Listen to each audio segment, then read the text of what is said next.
Hello, I'm Ronit Novak, and this is The Grain. It's Canada Day. I've been thinking a lot about how we talk about this country, about what it means to be Canadian in a moment when the things that we make, the stories that we tell, and even the pictures that we imagine are being shaped by technology that we didn't build. And I worry that we don't even yet govern. But I'm expecting all of that to change because Canada has appointed a Minister of AI and Digital Innovation, Evan Solomon. It's a title that didn't even exist 6 months ago, but his placement is promising. See, Solomon's a media veteran himself. He was a prominent journalist in Canada for over 25 years. And I've been watching his media rounds over the past week, from the Globe and Mail to the Logic to RBC's thought leadership platform. It was Tech Week, so he had a lot to do.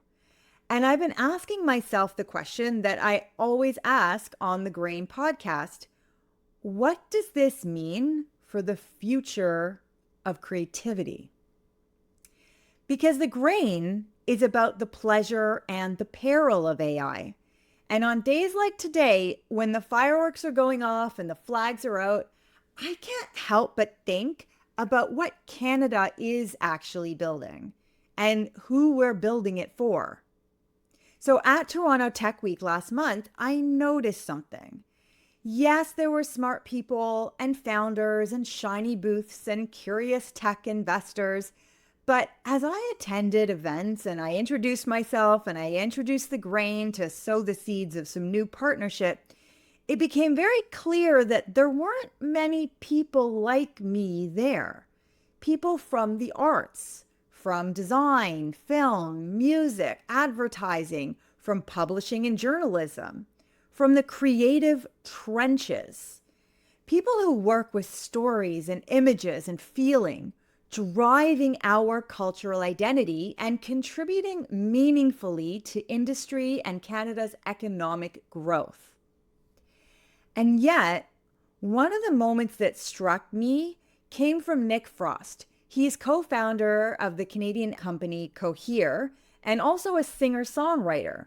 So in conversation with the Nobel laureate and godfather of AI, Geoffrey Hinton, he reminded us that there is a lot of unacknowledged overlap between creativity and AI, between innovation and intuition.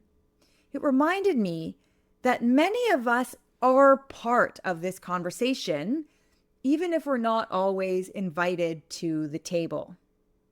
So when Evan Solomon said this week in The Logic that in principle, we support the idea that creators have rights to be compensated for usage of their work, I paused on in principle. Because that's the line right now. Principle versus practice. Solomon also said the government won't be reintroducing the Artificial Intelligence and Data Act in full.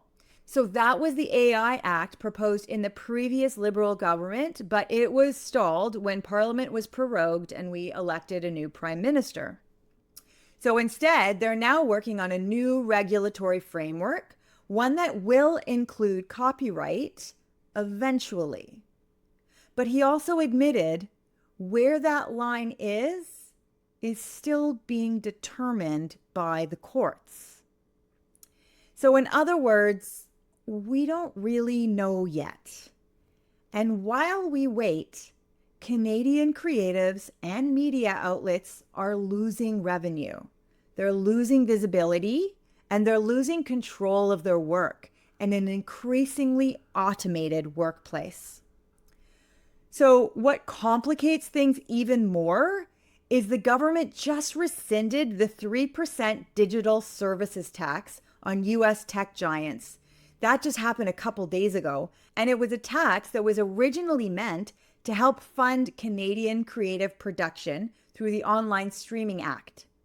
So in theory, that money would have flowed back into our industries. But in practice, it's gone. negotiated away in this broader trade deal by Prime Minister Mark Carney, who, to be fair, is trying to keep our economy from getting crushed in a tech-driven global arms race. And this is where it gets messy, because Canada can't regulate alone. And Solomon himself said as much. But we also can't pretend that the status quo is working. Writers, musicians, photographers, illustrators, designers, journalists, we're already seeing the ground disappear beneath our feet. Clicks have dried up. Google's AI overviews are eating traffic before it reaches media sites. ChatGPT and Claude are getting better at summarizing everything before you click. The New York Times is suing OpenAI for using their work without compensation, while Canadian media companies are collectively suing both OpenAI and Cohere in a similar claim. I just keep thinking about something that the writer Stephen Marsh, who was also on the Grain podcast last year, brought up at one of the panels during Tech Week. So he was alongside David Usher, yes, the musician. He now runs an AI company called Reimagine AI. They talked about how AI is transforming creative careers, not just disrupting them, but reshaping them. And yet, nobody seems to be speaking to mid-career artists. These are Gen Xers and older millennials. They're folks with decades into their craft and still more to go. And they are watching their industries shift with zero safety net. These creatives, who should be in their peak earning years, reach out to me with this mix of frustration and resignation. But they lived and worked through the dawn of the internet and digital technology as it evolved. Their experience is valuable as an asset alongside the fresh ideas of the newest generation of creators who will only know a creative landscape that includes AI. So listen, this isn't just about artists getting paid. It's about sovereignty. And not the kind that gets wrapped in flags and anthems. It's the kind of sovereignty that asks, who gets to define culture in an AI age? Who trains the models? Whose voices get preserved? Whose work gets used with or without permission? Solomon understands the creative economy. I know that. Just this morning, I listened to him on the RBC Disruptors podcast with host John Stackhouse and Sonia Senek, who's the CEO at Creative Destruction Lab. And he said something so eloquent that it really made me pause and feel like what I'm doing at The Grain is being seen. He said, culture is the set of instructions that one generation passes on to another to tell them how to be. And whoever controls the digital code on that will define our future. Culture makers tell the story of who we are. They are the storytellers. And we have to make sure that we protect that. So to me, that means protecting our data, IP, and copyright, disrupting AI generative bias, and reimagining how creatives and their experimental growth mindset are valued. And I'll be looking at how social ingenuity is implemented on a nationwide scale and integrating The Grain into that conversation. Because we want to make sure that we tell our story our way, a unique, diverse, and dynamic creative Canadian way. Back in May, Solomon said something interesting in the Globe and Mail. When asked about Cohere, he said, "What I don't want to do is a purity test on sovereignty. The main thing is keeping a company that's Canadian headquartered in Canada. Cohere is a prize that any country would like. It's a revealing quote because it tells us what kind of sovereignty we're talking about. Economic, not cultural. Meanwhile, platforms like TikTok, owned by China, and where I've found some of the most vital conversations about creativity and AI. It's where I posted a video about the history of photography and how artists resisted and then redefined the medium as a precursor to AI-generated imagery. So that video of mine blew up. And ironically, it's also where I've been asked whether AI might actually be good for creatives, whether it might give some of us, especially those who've been gatekept from traditional institutions, a leg up. But still, I keep wondering, why aren't Canadian policies talking to us? Artist Kate Armstrong, who recently participated in a roundtable at OCAD in absence of, but directed at, our AI minister, called Dear Minister Solomon, asked this question more clearly than anyone else I've read. And she reiterated it in a Substack post last week, that many of Canada's early digital funding programs sidelined experimental artists in favor of a commercially viable media, things like interactive websites for films or e-learning platforms. The result is that pioneering digital forms were cut out of the federal innovation ecosystems. So now, does that sound familiar? Kate proposed something radical but necessary: a Canadian Generative Arts Fund, an AI Culture Lab, a national commons for creative AI. So imagine it, a real infrastructure, not just for grants, but for places to experiment, to collaborate, to build things, to fail, to invent new forms. That's what we need. Not hand-wringing, not purity tests, not policy frameworks that treat creativity as an afterthought. We need a seat at the table, a line in the budget, a paragraph in the press release. Because this moment, Canada Day 2025, isn't just symbolic, it's pivotal. The choices we make now about AI will define who gets to create, who gets remembered, and who gets erased. And if we want a future where Canada is known not just for regulation, but for imagination, not just as a tech hub, but as a creative force, we need to fight for it. And I'm doing my part with The Grain and a new project I'm introducing today called The Memory Machine.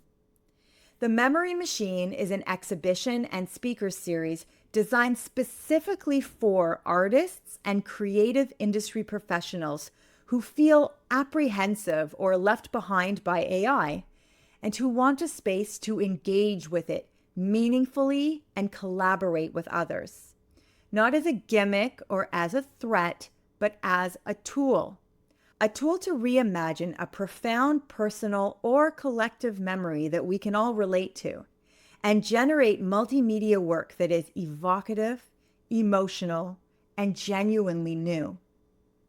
The Memory Machine brings together artists, designers, and thinkers who are already deep in the creative process with generative AI tools. People like Ian McKenzie, once the AI creative lead at a multinational advertising conglomerate, and then shortly after being a guest on the Grain podcast, founded a Canadian AI-driven ad agency called Memory Creative.